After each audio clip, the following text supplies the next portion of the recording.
ये दुश्मनी मिटाना कैप्टन अमेरिका का फर्ज है और मैं अपना ये फर्ज जरूर निभाऊंगा। Hello friends, welcome back to our channel. तो मार्वल फैंस तैयार हो जाओ क्योंकि एमसीयू एक नए चैप्टर के साथ वापस आ रहा है और इस बार हम कैप्टन अमेरिका की दुनिया में एक नया ट्विस्ट देखने वाले हैं जहां captain America brave new world सब कुछ बदलने वाला है। स्पेशली अब जब सैम विल्सन ने ऑफिशियली स्टार स्पैंगल्ड एवेंजर का मेंटल अपना लिया है। लेकिन मूवी देखने से पहले जरूरी है कि आप कुछ पुरानी एमसीयू मूवीज और शो दोबारा देख लो जो इस नए ब्लॉकबस्टर के स्टोरी लाइन को इन्फ्लुएंस करेंगे। तो चाहे आप एक हार्डकोर मार्वल फैन हो या सिर्फ एक रिफ्रेशर चाहते हो, ये 5 मूवीज और शोज आपको जरूर देखने चाहिए ब्रेव न्यू वर्ल्ड के लिए फुल प्रिपेयर होने के लिए।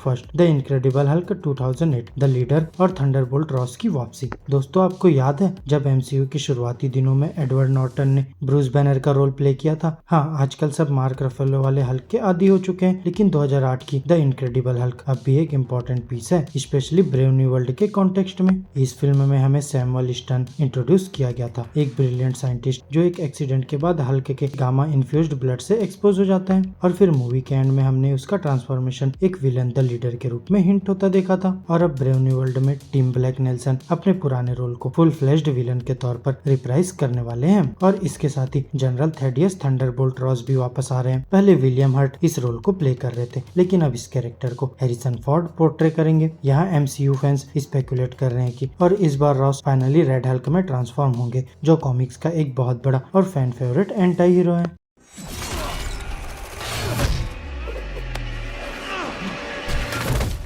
Second, captain America the Winter soldier 2014, Sam Wilson की ओरिजिन। हर एक कैप्टन अमेरिका मूवी जरूरी है, लेकिन द विंटर सोल्जर काफी स्पेशल है। ये सिर्फ एक सुपर हीरो मूवी नहीं थी, बल्कि एक स्पाई थ्रिलर जिसमें एक इंटेंस स्टोरी लाइन और पॉलिटिकल इंट्रिग था। और सबसे इम्पोर्टेंट बात, इसी मूवी में Sam Wilson aka the Falcon का एमसीयू डेब्यू हुआ था। और फिर स्टीव और सैम की दोस्ती की शुरुआत यहीं से होती है। उनका फर्स्ट एनकाउंटर जॉगिंग के दौरान होता है और आगे चल के वो हाइड्रा और शील्ड के करप्शन के अगेंस्ट लड़ते हैं, जहाँ स्टीव रॉजर्स को सैम पे पूरा भरोसा होता है। और यही बॉन्ड एक दिन उसको कैप्टन अमेरिका का शील्ड लेने के लिए तैयार करता है। और इसी मूवी में बकी बार्न्स की रिडेम्पशन आर्क भी स्टार्ट होती है, जो आगे चल के the falcon and the Winter soldier में और डेवलप होती है। और फिर अगर आप सैम विल्सन का असली सफर समझना चाहते हैं तो the Winter Soldier must watch है।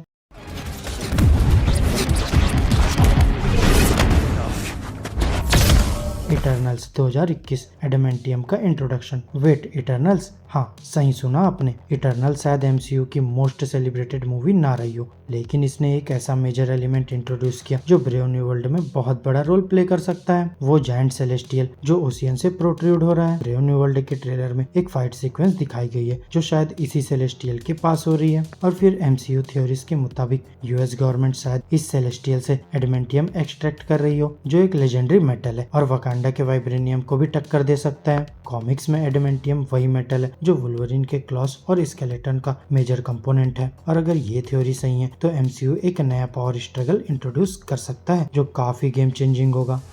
मैं जी जान लगा दूंगा, इसीलिए तो तुम्हें दी है।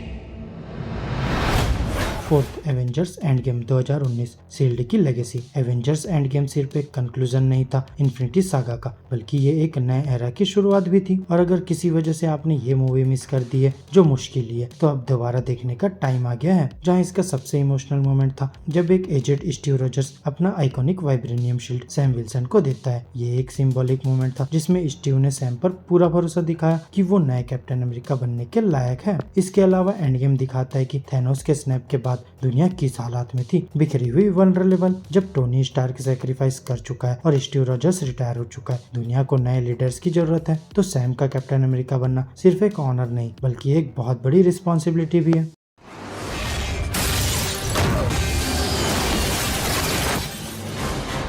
Fifth, the falcon and the Winter soldier 2021, Sam Wilson का असली कैप्टन अमेरिका बनना। अगर आप सिर्फ एक चीज देख सकते हो ब्रेव न्यू वर्ल्ड से पहले, तो वो ये डिज्नी प्लस सीरीज होनी चाहिए। ये शो सैम के इंटरनल स्ट्रगल को एक्सप्लोर करता है, जो इनिशियली शील्ड लेने से इनकार करता है क्योंकि उसे लगता है कि कैप्टन अमेरिका की लेगेसी किसी और के हाथ में होनी चाहिए। और फिर गवर्नमेंट भी एक नए कैप्टन अमेरिका जॉन वॉकर को अपॉइंट करती है, लेकिन वॉकर इस जिम्मेदारी को हैंडल नहीं कर पाता और चीजें बिगड़ने लगती है। जहाँ शो के दौरान सैम अपनी जगह ढूंढता होता है, रेसिज्म और पॉलिटिक्स से लड़ता है और फाइनली एक्सेप्ट करता है कि वो कैप्टन अमेरिका के टाइटल के लायक है, not because Steve choose him but because he chosen himself. और फिर इस सीरीज में एक और इंटरेस्टिंग कैरेक्टर इंट्रोड्यूस होती है, वेलेंटिना एलेग्रा दे फॉन्टेन, जूलिया लुइस ड्रेफोस, जो सीक्रेटली एंटी हीरोज और विलेंस को रिक्रूट कर रही है।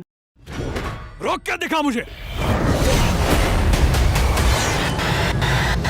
तो दोस्तों captain America brave new world release होने ही वाली है और अगर आप चाहते हो कि आप हर एक रेफरेंस को समझो और मूवी की डेप्थ को फुली अप्रिशिएट कर पाओ तो ये एसेंशियल MCU मूवीज और शोज देखना एक मस्ट है, जहां सैम विल्सन की जर्नी से लेकर क्लासिक विलेंस की वापसी तक और एडमेंटियम के पॉसिबल इंट्रोडक्शन तक ये फिल्म MCU के फ्यूचर को एक नए डायरेक्शन में ले जाने वाली है। तो अब देर मत करो, पॉपकॉर्न ले लो, अपना मार्वल मैराथन शुरू करो और एक नई दुनिया के लिए रेडी हो जाओ और फिर मार्वल की दुनिया में नए सरप्राइजेस और एडवेंचर के लिए तैयार हो जाओ। तो दोस्तों मेरी आज की इस वीडियो में बस इतना ही।